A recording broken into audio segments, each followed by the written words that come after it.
Good morning, students. Welcome back to ICSC play The Merchant of Venice. I will be explaining to you today Act 2 Scene 1.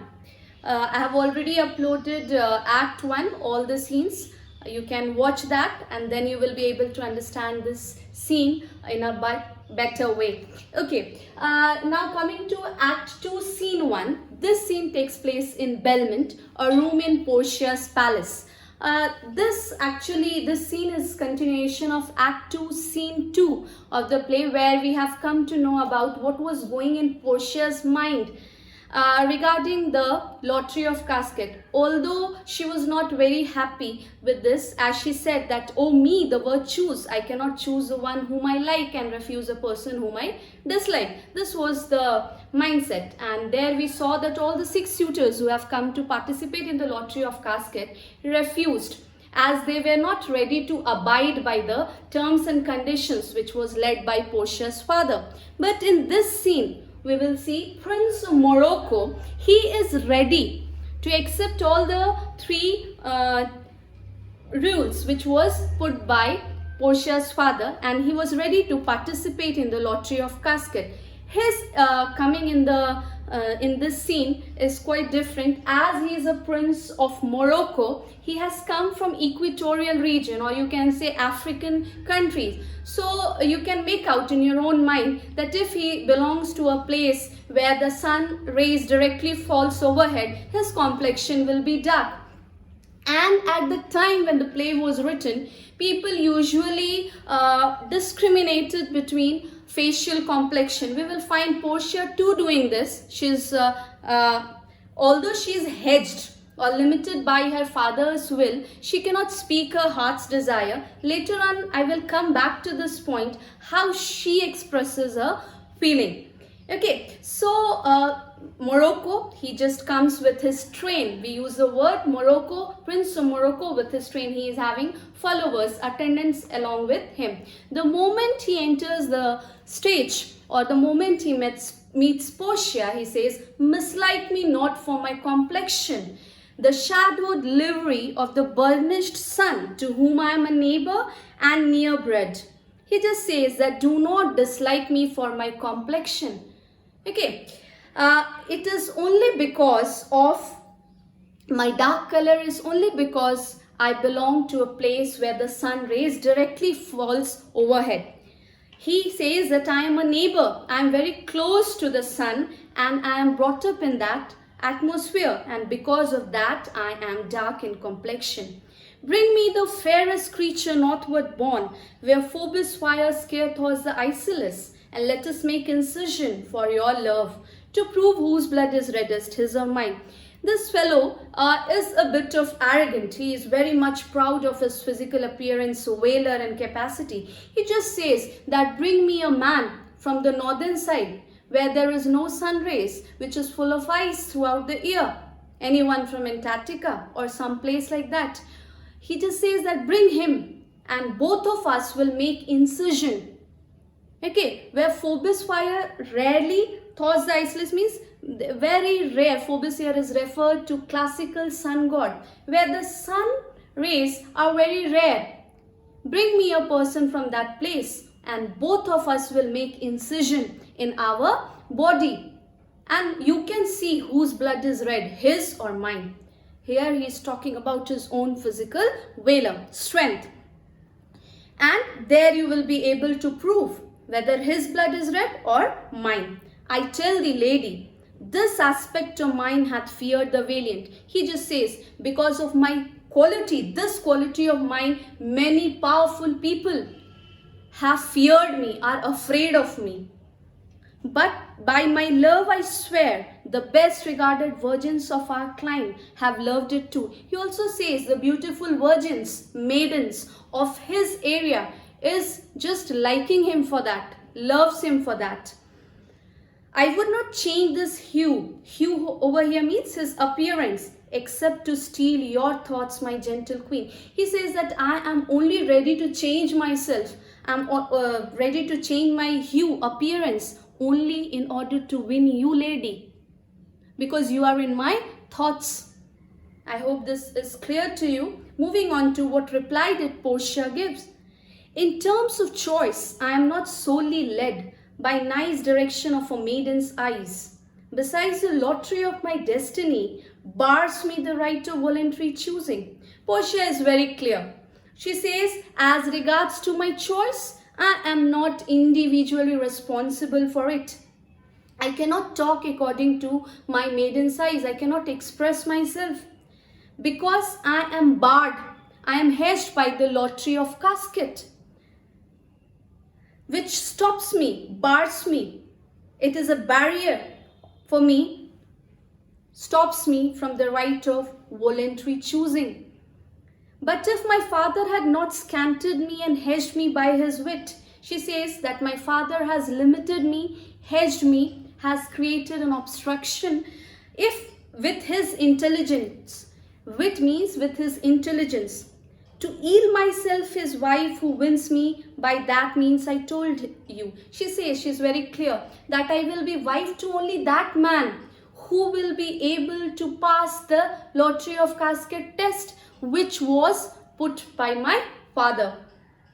Yourself, renowned prince, then stood as fair as any comer I have looked on yet for my affection. She says, if not I was limited by my father's will, you renowned prince, famous prince, well-known prince, you would have had a fair chance as any other suitor who have come to participate in the lottery of casket for my affection.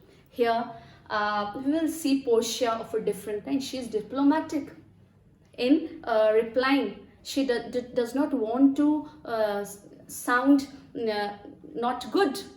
She maintains her dignity in saying this. She says that she knows that she is limited by her father's will, and very cleverly she said this sentence, that if at all she was not limited by her father's will, she would have given him a preferable chance. Okay, Morocco, he is happy listening to this, and he says that even for that I thank you. Therefore I pray you, lead me to the caskets to try my fortune. He says, although even though I thank you for that, for what you said, lady, I request you, I want to participate in the lottery of casket. Take me to the place where the caskets are. And as I have already told you, that Morocco was very much proud of himself. He took pride in what he did. So he just took out his scimitar. Scimitar is a sword. He was holding a sword in his hand, and he just takes it out, and he says that slew the Sophie and a Persian prince, that won three fields of Sultan Solomon. He says, I swear by this sword with which I have slew the Shah of Persia. He has slew the Shah of Persia using this sword, and a Persian prince who had won 3 battles against the Sultan of Turkey. He's just talking about the achievements which is added to his credit by killing people. Shah of Persia and a man who has won 3 battles against Sultan of Turkey, that is the Persian prince.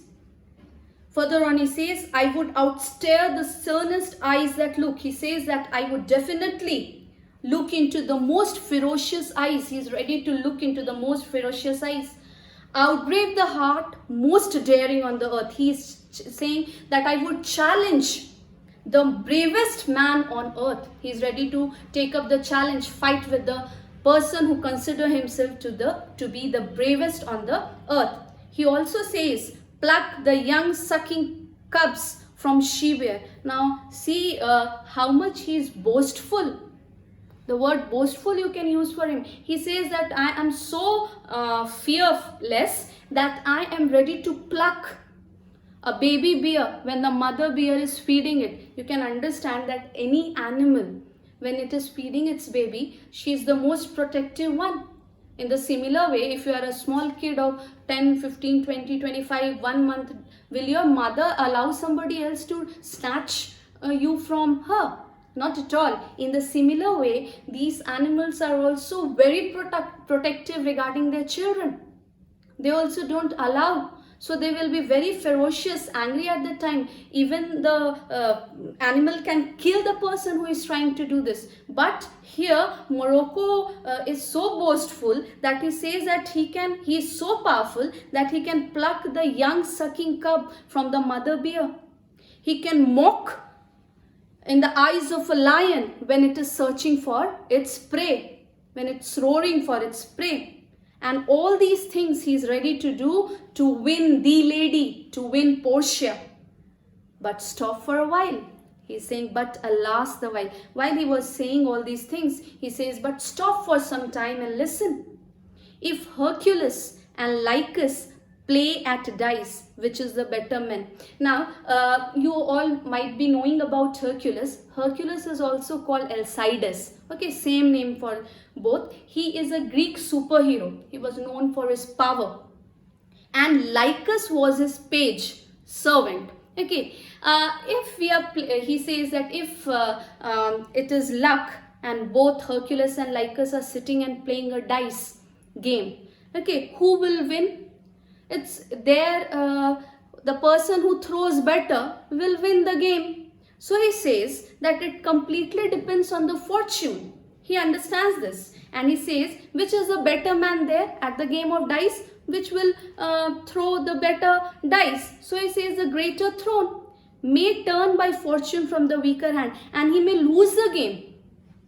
He might lose the game. Hercules, who is so powerful, can lose the game in hands of Lycus, who is his page. And it completely depends on the fortune or the fate of the person who is playing the game. So Alcides, Hercules, can be beaten by his page. Although he is so powerful, so mighty, so courageous, he can lose in a hand of a simple servant. And so may I. And he says that I can also lose. It completely depends on my fate. It completely depends on my fortune. Blind fortune leading me.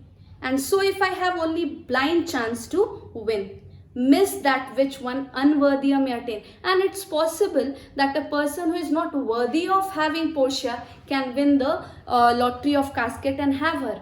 It completely depends on the fortune. And in that situation, he says, in that case, die with grieving. He will die with sadness. He will be very upset if that happens. Now, we have seen so many things about Morocco. 2-3 points. He was very proud of his physical appearance.